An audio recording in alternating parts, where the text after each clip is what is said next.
Salam sejahtera buat kita semua. Baik, perkenalkan, nama saya Fitri Natalia Butar-Butan, NIM A1C319076, mahasiswi Universitas Jambi, Fakultas Keguruan dan Ilmu Pendidikan Fisika, reguler C angkatan 2019.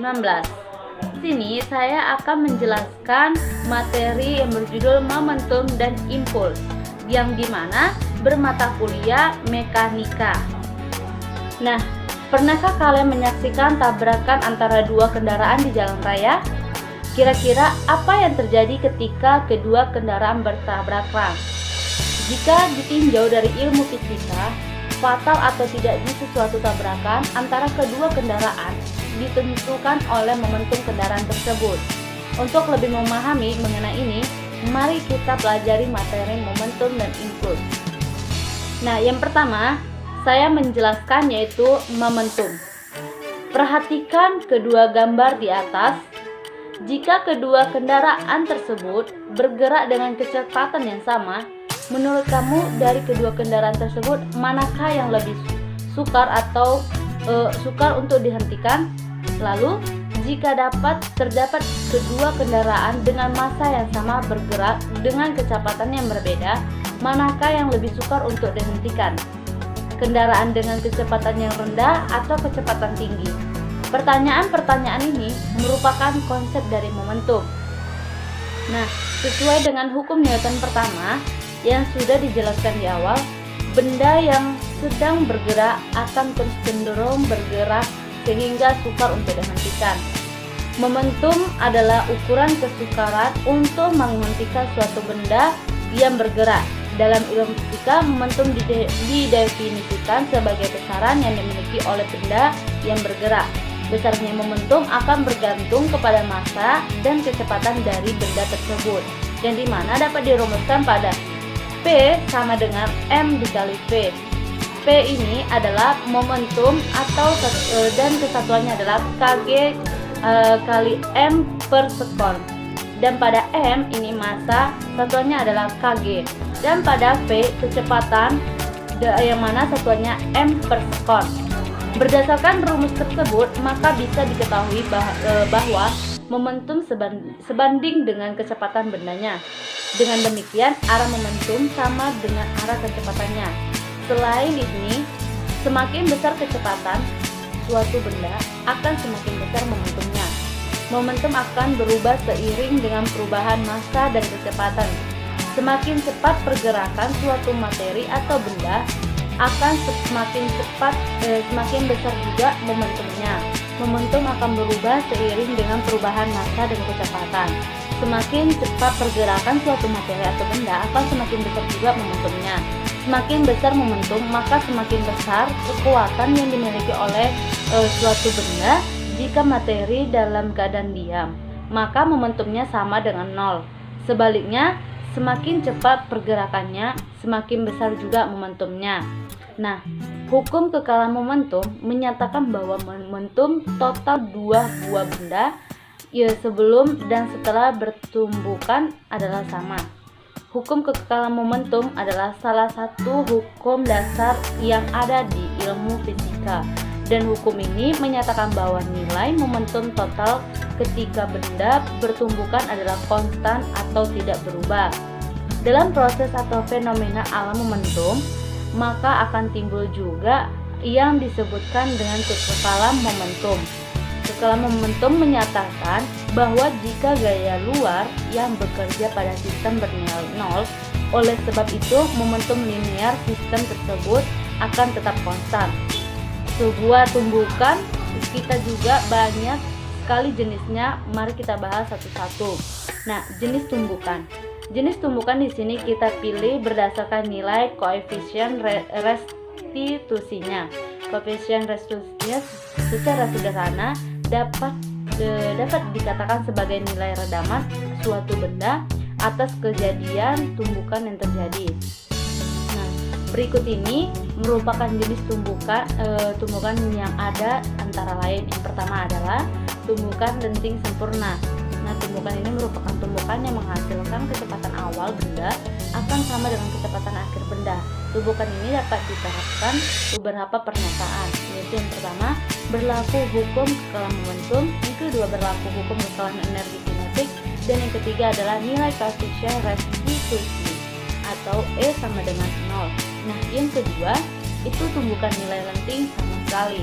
Nah, tumbukan ini merupakan tumbukan yang mengakibatkan benda yang bergerak dan menunggu benda lain akan langsung berhenti atau kecepatan akhir benda tersebut 0. Nah, tumbukan ini menerapkan beberapa pernyataan. Nah, yang pertama adalah berlaku hukum kekalahan momentum, dan yang kedua adalah nilai koefisien restitusinya atau sama aja dengan E sama dengan 0. Nah, yang ketiga tumbukan lenting sebagian. Nah, tumbukan ini adalah tumbukan yang mengakibatkan hilangnya energi kinetik setelah terjadi tumbukan dan menjadi energi panas, bumi, atau bentuk energi lainnya. Tumbukan ini menerapkan beberapa pernyataan. Nah, antara lain yang pertama adalah berlakunya hukum kekekalan momentum, dan yang kedua adalah nilai koefisien restitusinya sama dengan E sama dengan 0. Setelah saya menjelaskan momentum, saya juga menjelaskan yaitu impuls. Nah, seperti yang sudah dijelaskan di awal, kita memerlukan gaya untuk membuat benda yang diam agar menjadi bergerak. Contohnya adalah saat kita menendang bola yang diam di atas lapangan, bola akan meleset saat kita tendang. Nah, gaya tendangan pada bola tersebut, gaya kontak yang bekerja hanya dalam waktu yang singkat. Gaya seperti ini disebut juga gaya impulsif. Perkalian antara gaya tersebut dengan selang waktu gaya itu bekerja pada benda disebut dengan impuls. Nah, di sini impuls adalah gaya peristiwa bekerjanya gaya dalam waktu yang sangat singkat. Contohnya dari kejadian impuls adalah peristiwa seperti bola ditendang, bola tenis dipukul karena pada saat tendangan dan pukulan gaya yang bekerja sangat singkat. Nah, untuk membuat suatu benda yang diam menjadi bergerak diperlukan sebuah gaya yang bekerja pada benda tersebut selama interval waktu tertentu. Nah, gaya yang diperlukan untuk membuat sebuah benda tersebut bergerak dalam interval waktu tertentu disebut dengan impuls, yaitu besaran dari hasil kali antara gaya vektor dengan selang waktu gaya tersebut bekerja, yaitu skalar. Jadi impuls berkaitan erat dengan arah. Nah, impuls digunakan untuk menambah, mengurangi, dan mengubah arah momentum dalam suatu satuan waktu. Impuls dapat dirumuskan sebagai hasil perkalian gaya dengan interval waktu. Secara matematis ditulis sebagai berikut: I sama dengan F dikali dengan delta T. Nah, F ini disebut dengan gaya dan satuannya N, delta T ini adalah waktu, satuannya S, dan I adalah impuls, di mana satuannya N dikali S. Karena impuls didapat dari besaran gaya yang selang waktunya, maka impuls termasuk besaran vektor, yaitu karena gaya merupakan besaran vektor. Nah, arah impuls I searah dengan gaya impuls F. Jika gaya impulsif F yang berubah terhadap selang waktu digambarkan grafik F dengan T-nya, maka luas aksis dalam selang waktu delta T, di mana delta T sama dengan T2 dikurang dengan T1, sama dengan luas aksis di bawah grafik F kurang T dengan batas nilai dari T1 itu saat kontak terjadi sampai dengan T2 saat kontak berakhir. Nah, di sini saya juga akan menunjukkan gambarnya.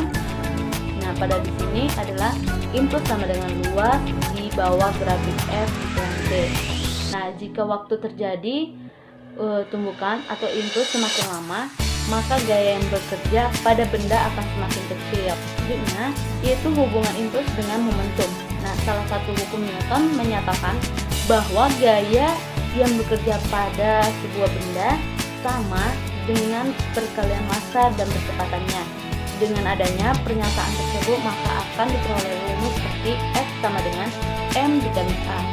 Jika memasukkan keadaan rumus ke dalam rumus I sama dengan F dikali dengan delta T, maka akan muncul rumus baru seperti ini, yaitu I sama dengan F dikali delta T atau I I sama dengan M dikali A itu dikali dengan T2 dikurang T1, atau I sama dengan M dikali dengan V per T atau dikali T2 dikurang T1, atau I sama dengan M dikali V1 dikurang dengan M kali V2. Jika dapat disimpulkan bahwa besaran impuls yang dikerjakan atau bekerja pada sebuah benda akan sama besarnya dengan perubahan momentum pada suatu benda tersebut.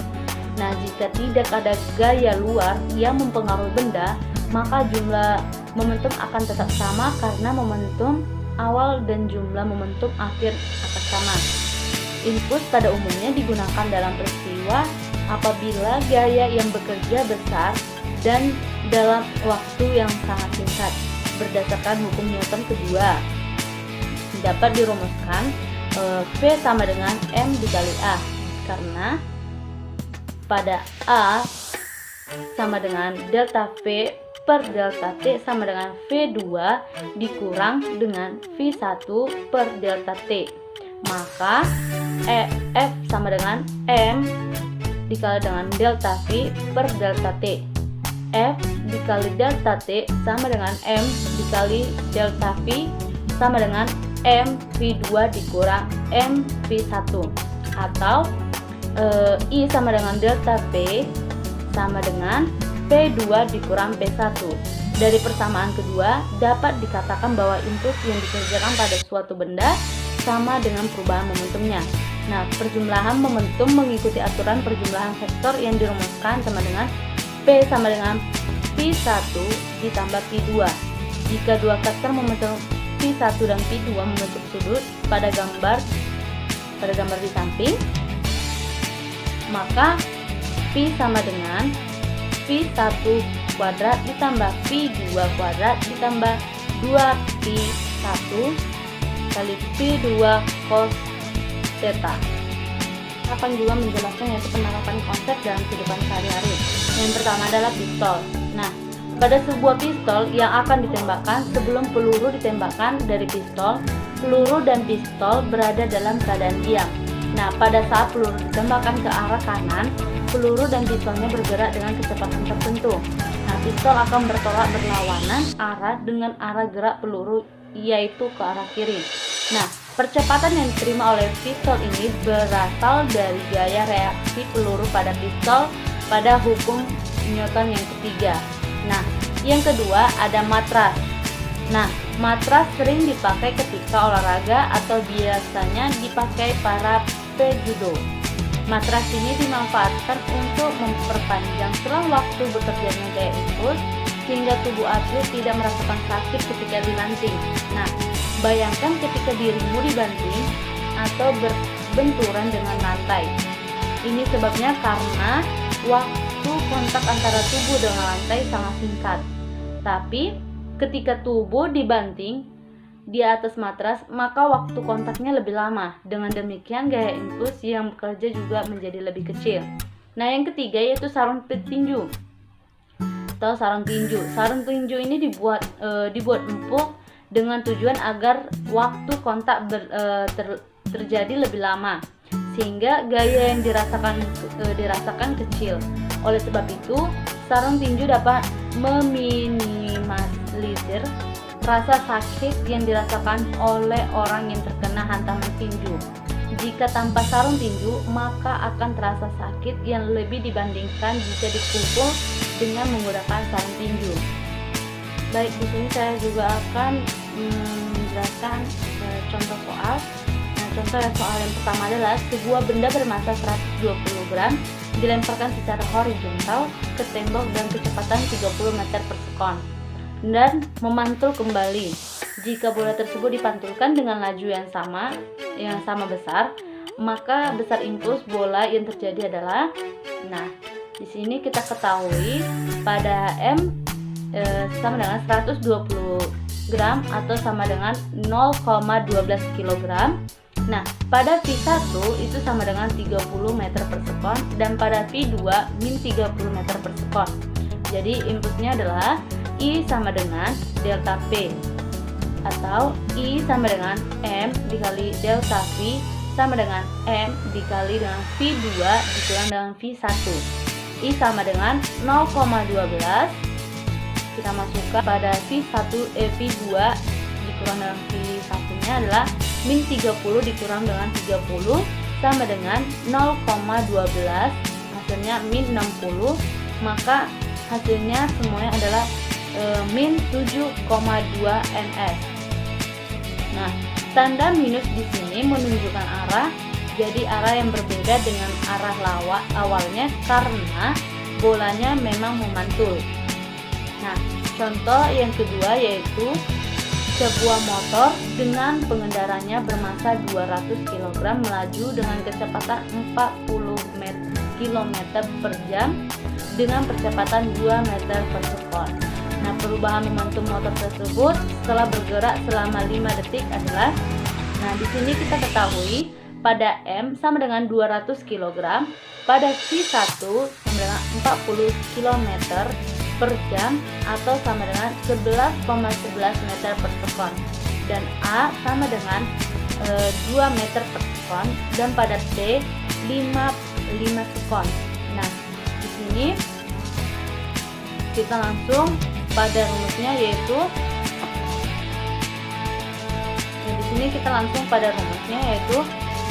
delta T sama dengan I sama dengan M dikali delta V.